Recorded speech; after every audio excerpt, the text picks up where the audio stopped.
Welcome to Exceptional Leadership. I'm your host, Anita Brooks. Though my focus is primarily pointed to leadership at an organizational level, let me assure you, most of what I share will translate to almost any aspect of life. Just tweak the info to fit your leadership role.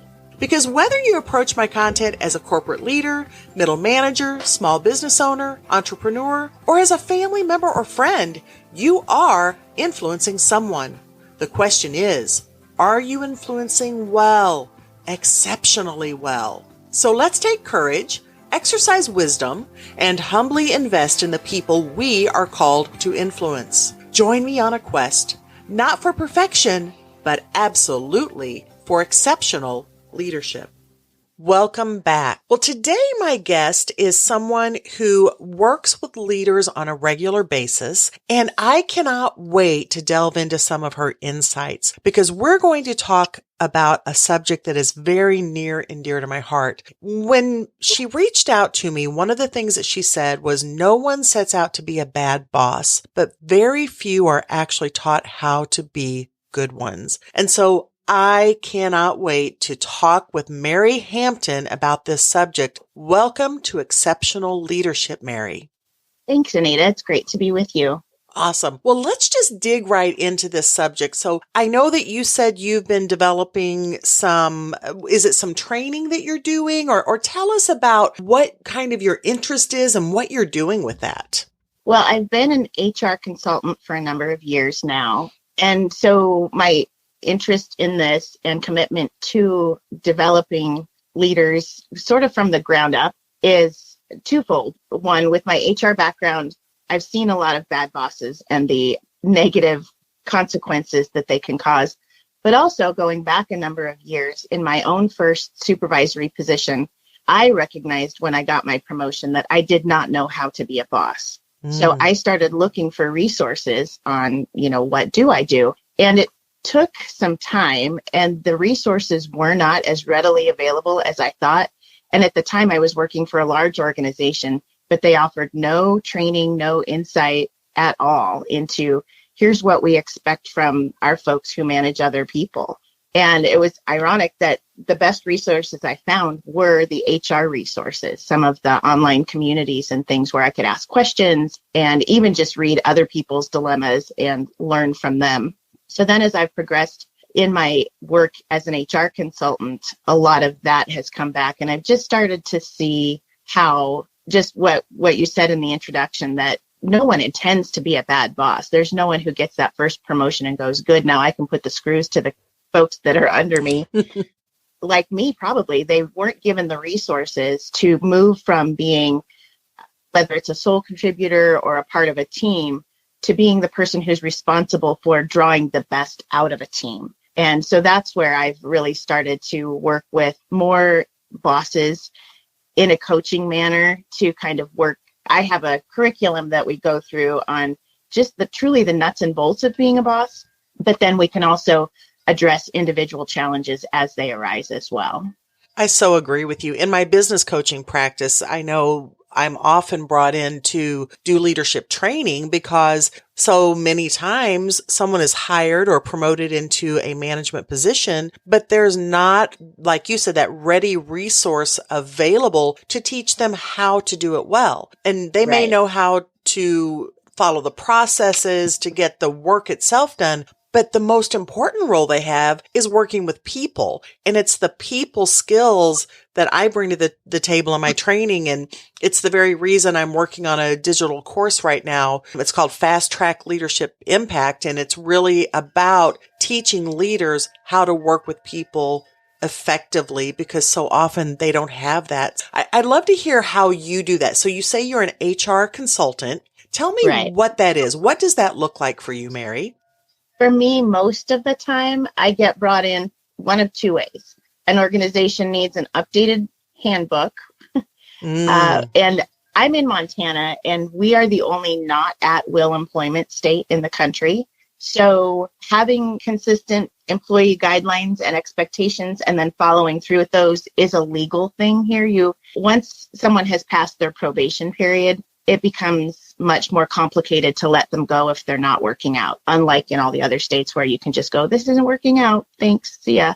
So often I get brought in to update the policies because they've bought some blueprint on the website that doesn't actually pertain to how they do business. And by not living up to their own policies, that opens them up to legal action in an employee conflict. Or the other thing is that they've tripped over something. They've already had a bad employee departure.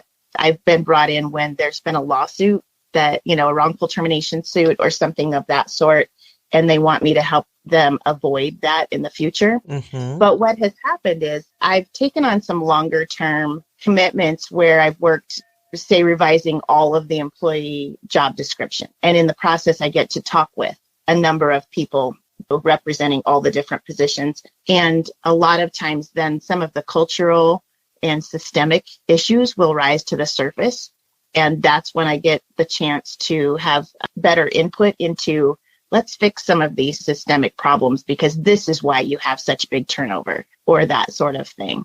Well, just in the midst of that, I have done a lot of sort of ex parte coaching or whatever to help as I see some of those things. It's like, let's work on that. And it's a little more challenging coming at it from that way, because when that's not what I've been contracted to do, it's hard sometimes to go, this is a common theme that I'm seeing and let's address that. Sometimes they aren't really willing to. So I've decided to put my efforts towards a more straightforward, let me help you be a good boss, so that people are signing on for that specific thing rather than me having to try to backfill when they may or may not actually be interested in that, but they have problems because they're not.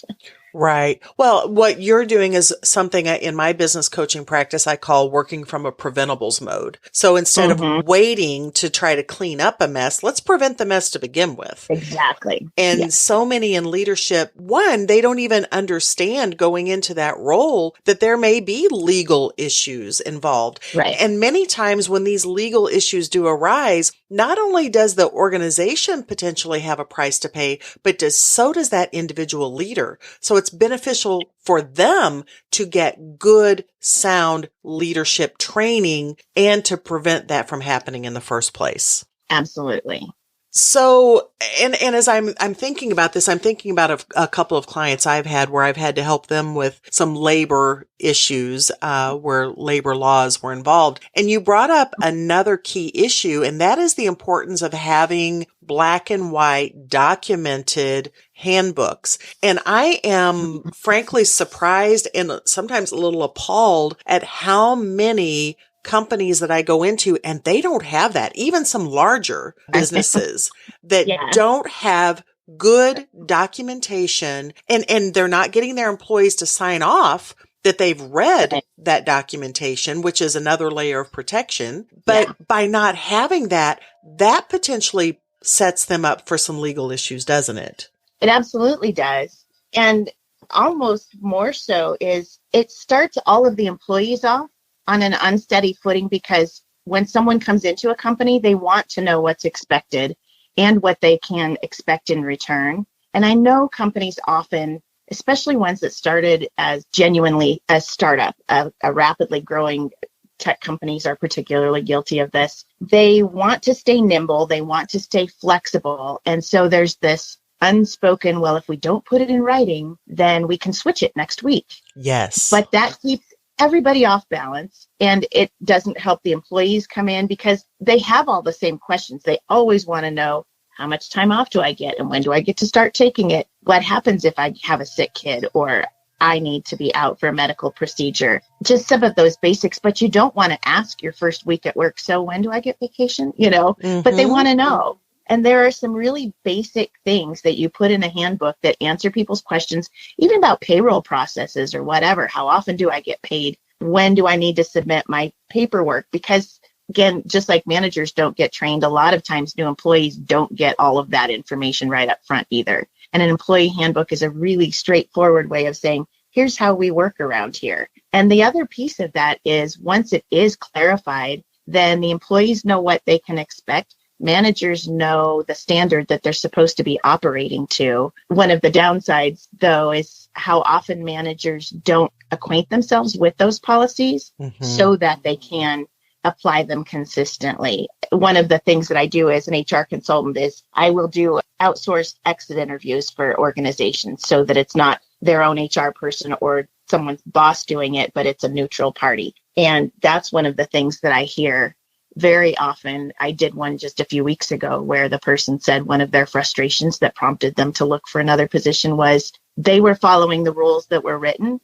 and yet for requesting time off a quarter ahead and then expecting to be told, yes, you get it or you don't, because the handbook said, submit your time request the quarter ahead and we'll let you know within 2 weeks. And it was the holiday time and they hadn't been told whether they got it or not. So they were trying to follow up with their management. And the manager said, because the employee said, well, I filled out the paperwork. I did all of this in the time frame you said. And the manager literally told them, well, you're the only person that does it that way. It's just one example of those frustrations of when managers don't know what's expected on both sides, then they can't apply it consistently. And again, that keeps employees off balance and makes them frustrated. And that does contribute to turnover.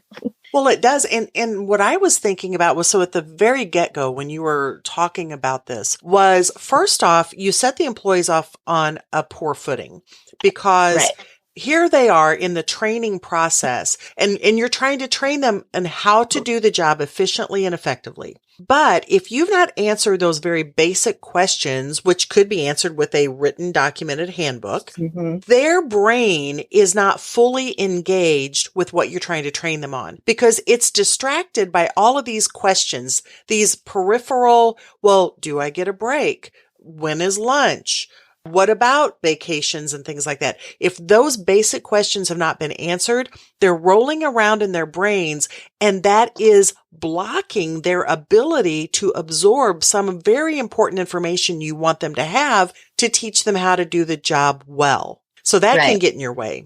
But then to your point too, and I have equally seen this happen so many times, Mary, where the employees are told this is a certain policy, but then management or leadership is not following the very policies they're putting out there. And what that does is that comes across as a broken trust. It's like you're not keeping your word. You set this expectation. So one of the things that I teach in my business coaching is I've figured out there are 7 areas that when I go into any organization, I know I need to look at these. And I call them the stealthy 7 because they're kind of like thieves that steal money, time, and energy from the organization and its people. But the first one is unclear and inconsistent expectations. And so in this area that we're discussing, what that looks like is we put an expectation out there, we communicated that, but we are not adhering to it ourselves. It's almost like we have a rule for you and a rule for us. But that creates chaos, confusion, frustration, irritation, and then we can end up losing some really good people or potentially good people because we set it up that way, but instead of understanding that, we blame the individual who's leaving. Right. Yeah, I've seen that so often, and it's so frustrating.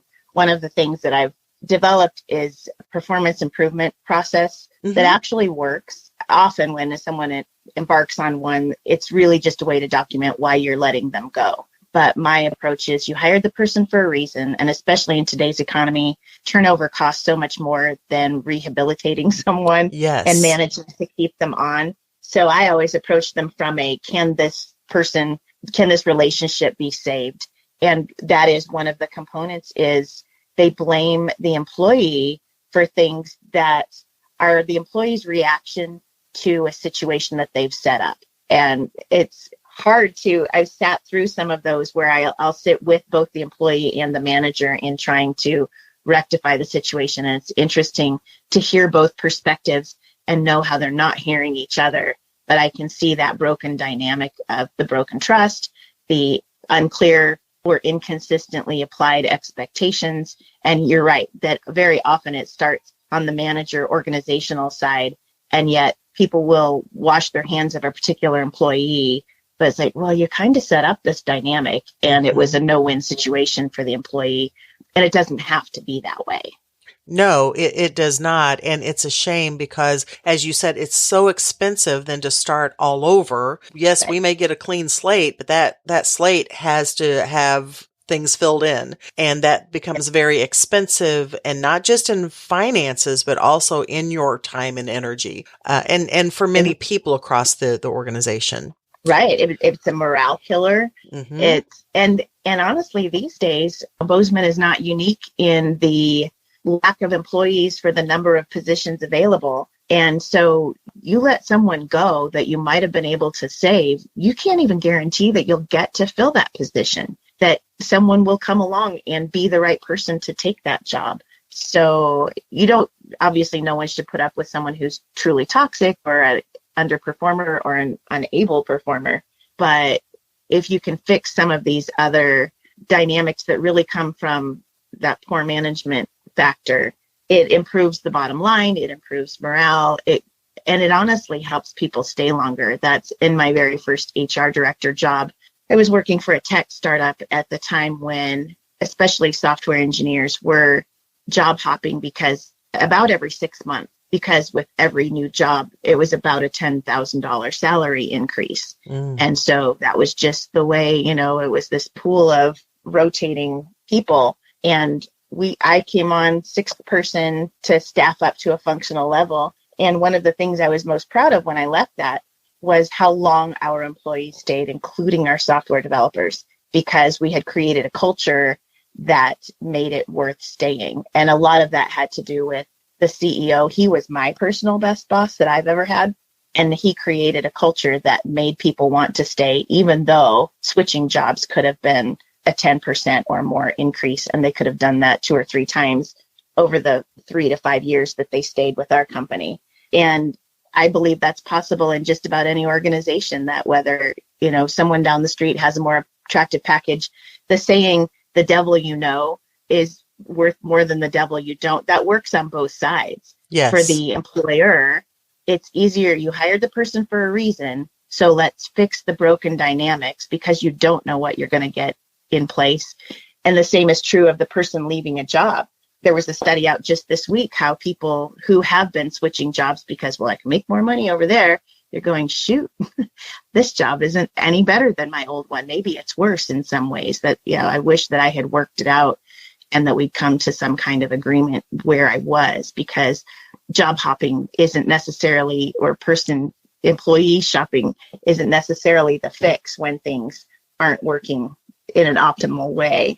No, and I find that some of the best employees, actually, they're not staying because of money.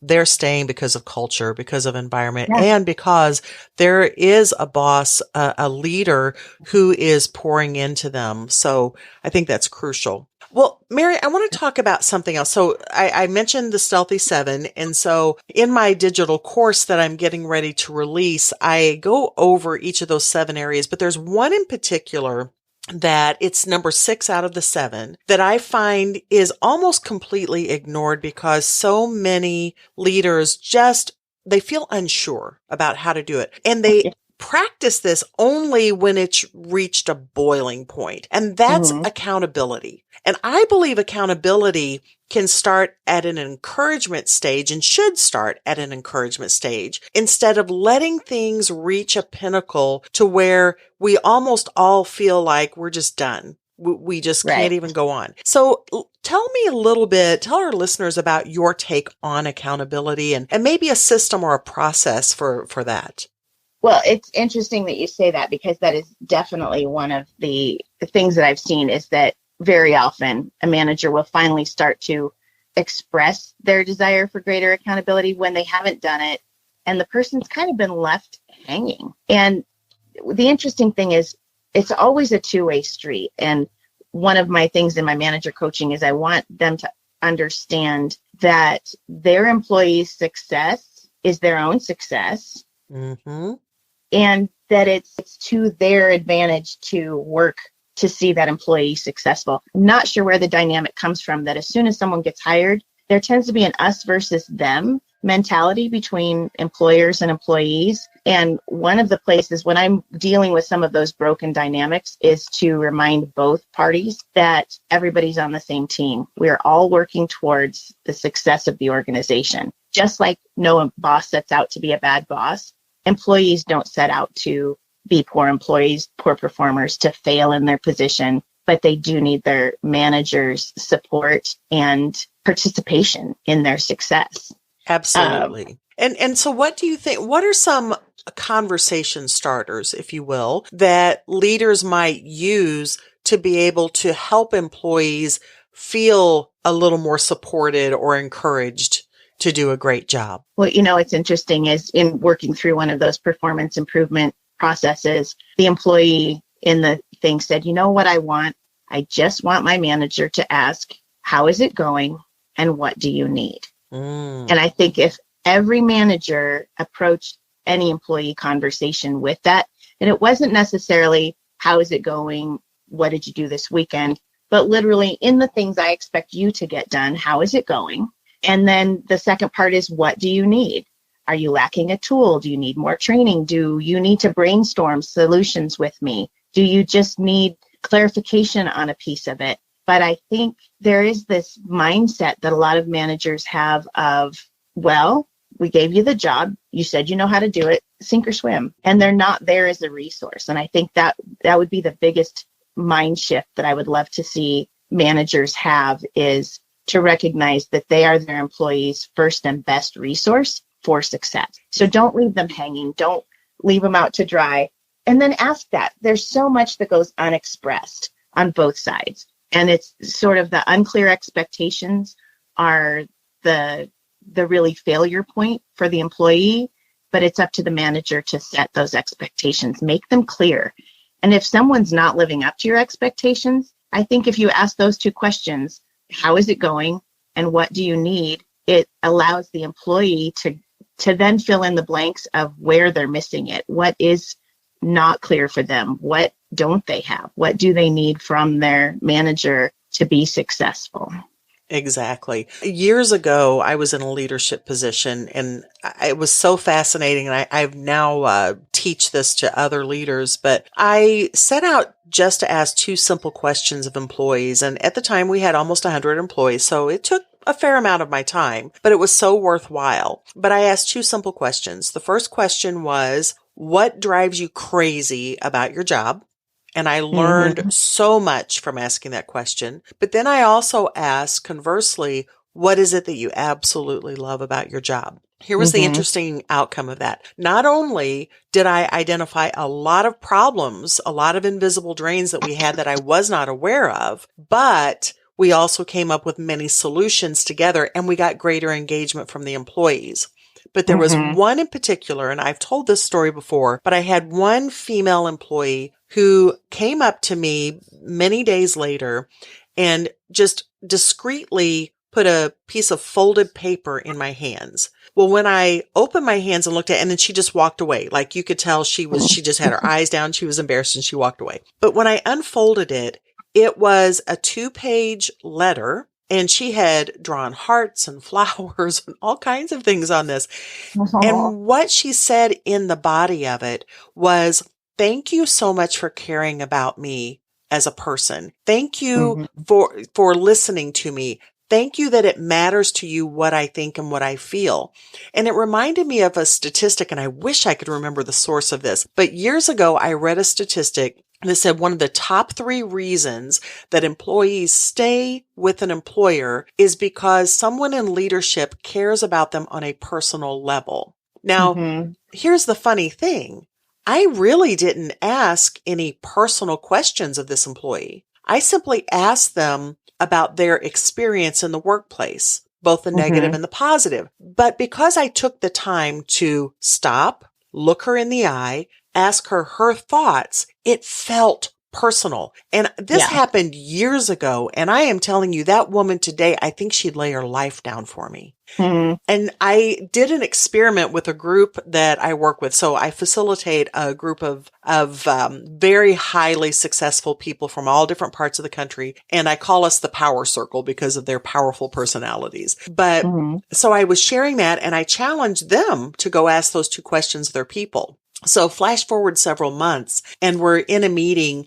And before we started, one of the leaders in that group said, "Can I share something?" And I said, "Well, of course." And he said, "Okay, remember when you told us to ask the 2 questions? What drives you crazy? What do you love?" And I said, "Yeah." And he goes, "Okay, you know me." And he has a fairly stoic personality. He says, "You know me." He goes, "I'm all skeptical." I'm thinking, I don't have time to go do that. He said, "But you challenge us." So I took the challenge and I went and did it. He said, "Anita, it worked." I couldn't believe how much more productive and what greater performance we got out of our employees over the last several months, simply because I took a little bit of my time and I went and asked them those 2 questions. I agree that it's funny how if I were offering one thing that leaders can do to improve, listening is at the top of the list. I do a workshop, and it's one of the modules in my coaching called 11 Essential Traits of a Good Boss. And the very first one is listening. And it just proves true over and over. The most recent exit interview I did was with someone who had left their position without even another position to go to. And it was even a week or so after they had left. And at the time they left, their initial paperwork indicated it was too much work, too little pay, some of those typical things. But as they got further away from it and had more time to reflect and decompress from the whole experience, it really was all about the boss. And in fact, they talked for almost 2 hours about the difficulty in that situation with the manager. But the very most important thing they had to communicate was the lack of listening. The person would talk over the employees. They never really heard their input, asked for it, and never really addressed then how they could help. What can I do to make you successful?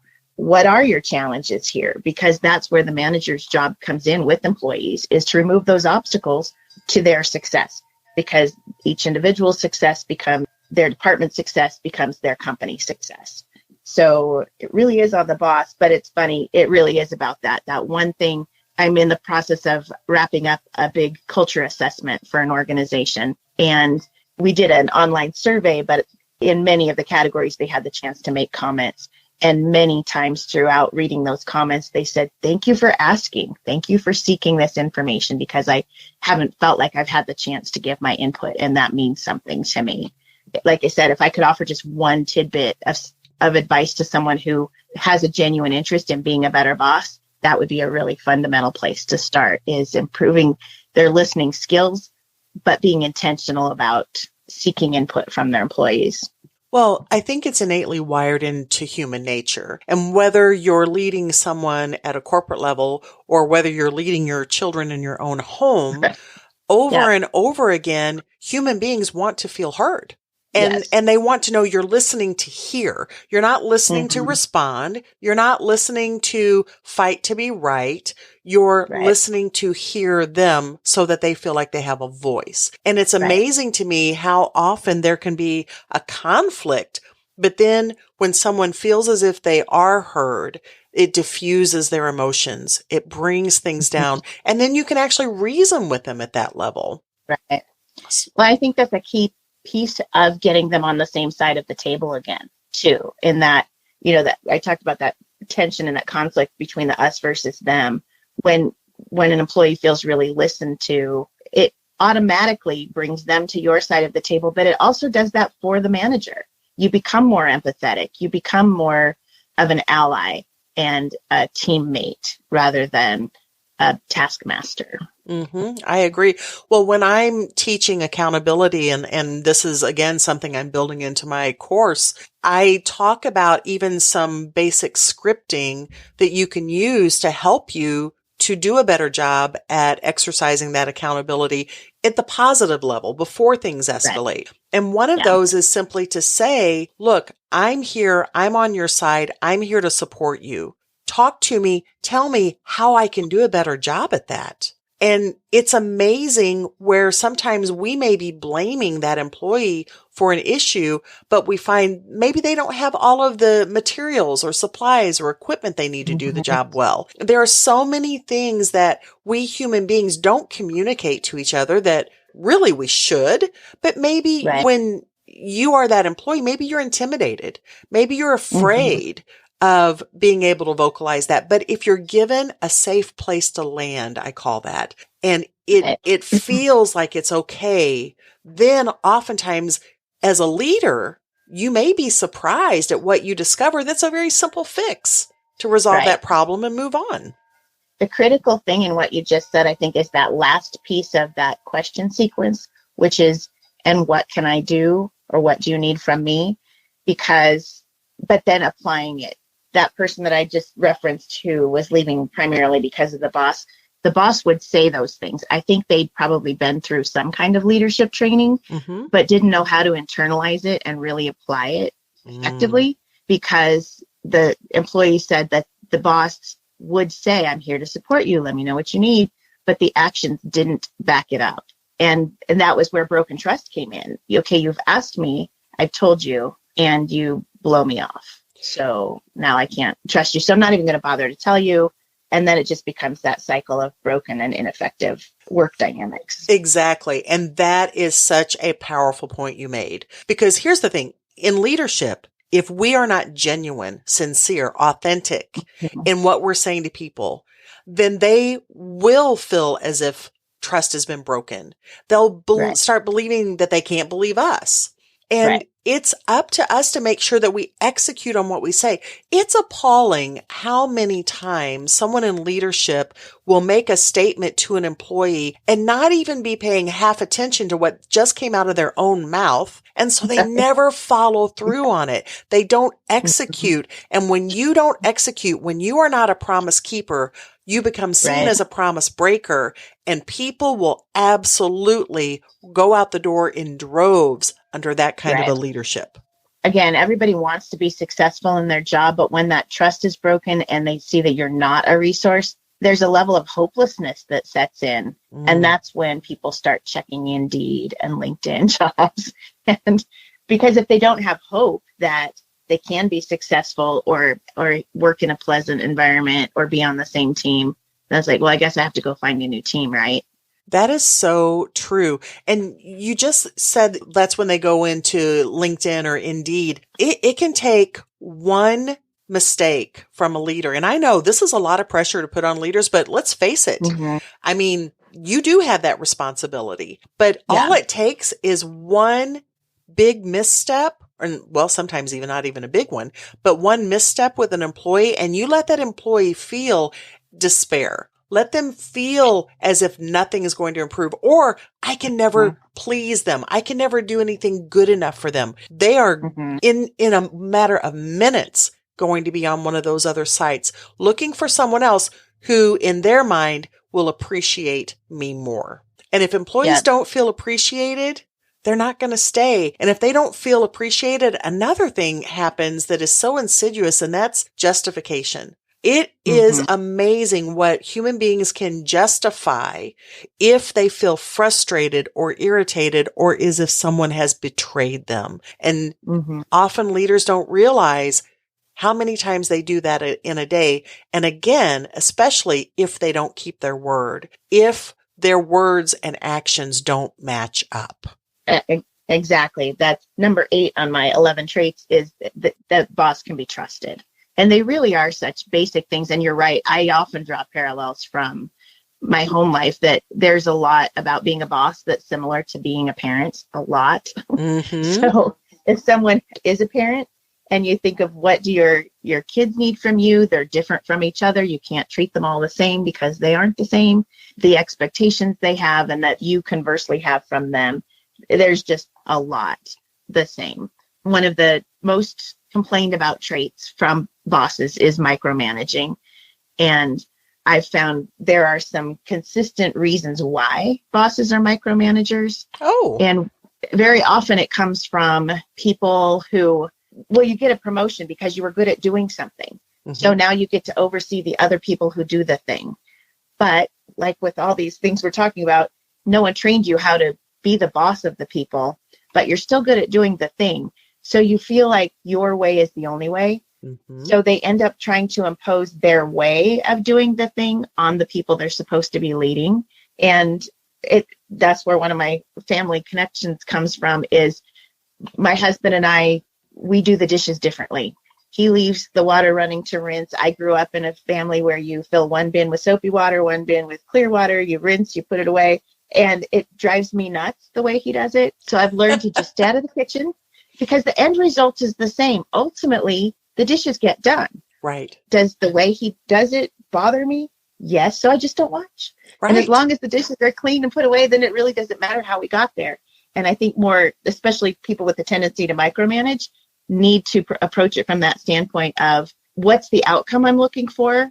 And are we getting to that outcome? Is that piece of work being accomplished? Then if so, hands off, let them do it their way, unless there's a safety issue, a specific process that's built in that you must do. But if it's not about that, back off. But that's where the micromanaging comes in, is they're at a loss to look forward and do that higher level thing that they're now responsible for. So it's easier to scrutinize what the people below them are doing and to correct them all along the way. And I'm not perfect at that in my household. That's one of those things I still need to back off and just, if it gets done, let it be done. And it doesn't matter how, so much now that everybody's mostly grown. And then the other thing is the insecurity of not being confident in their expanded role. And again, that's where the organization really has some responsibility in making sure the managers are equipped to lead and are clear on what the expectations are of them, instead of throwing them into this new elevated role and going, sink or swim, figure it out. Unfortunately, a common workplace way of being, but it doesn't have to be that way. Well, and it doesn't usually turn out well when things are followed in that kind of a process. And I agree. In my leadership, this is something I've practiced for years. I really strive to communicate early and often that most of the time, I'm not going to tell you how to do something. I will try to make sure that you are equipped to do it, but I'm not going to say it's my way or the highway. If you have a better route, I'm all for it. If we're going to end up in the same destination, more power to you. But in those rare times when I do tell you I need it done precisely this way, then you're going to understand that there is a method to my madness. There's a reason behind that. And I do try to explain the why behind the what. But what I have found by practicing my leadership that way is there are so many other creative processes and ideas and outcomes that result because I'm not micromanaging. I don't have my thumb on top of people. So I get to learn from them. It's not just about them learning from me, but we can turn those tables and we've just had some beautiful results from that. So I love that you shared that. Yeah, I agree. I think there's a multiplicity that comes from employees and letting them have their input and their creativity that they can bring, because we all have limited background, limited knowledge that we bring. And we may have been great and successful in a role, but if we're open to the person who's maybe in that spot now, bringing something that we didn't possess to it, then it's that much more, there's an order of magnitude of value to that. And when you multiply that over however many employees you have, just look at what a team can accomplish if people are able to bring that extra knowledge, extra creativity, other insight into those processes and those business systems, rather than creating a little line of robots. Because if a little line of robots can do it, the day is rapidly approaching when a little line of robots will be doing it. Right. But we still need people to grow the organization, to enhance what can be accomplished. I agree. And that is something that all of us need to remember is, one, if we don't want to be standing there all alone trying to do the job by ourselves, which frankly, none of us can do. We all need other people. Then we need to take care of those that we are leading. And that is such a Mm-hmm. crucial piece and should really be the most important piece of what we do is taking care of them. Well, Mary, this Right. has been a pleasure. And before you leave us, I would love it if you would let our listeners know where they can find out more about you and what you have to offer. My company is Hampton Resources, and the coaching specifically is the Good Boss Guide to Manager Coaching. It's hrhamptonresources.com. Okay. And that gives more of a background on all of the different components that I do with the HR consulting and the manager coaching and all of those pieces. Perfect. So that sounds like a great resource. I would encourage our listeners to go and learn more. And thank you again, Mary, for joining us today. Just so much good information. And listener, for you, as you're leading, as always, I just want to remind you of this fact. Every day you have a choice. You're going to lead someone. So I encourage you to choose your leadership exceptionally well. Thanks for joining me for this episode of the Exceptional Leadership Podcast. I'm your host, Anita Brooks. And I just want to remind you of a truth. If you are not leading at the level that you want to be at, remember, it is never too late for a fresh start with fresh faith. You can start today. You can start making a difference. You can help the world become a better place. You can begin to lead with intent. Your family, your friends, the people you work with, your community, in your church, in our nation, across the planet.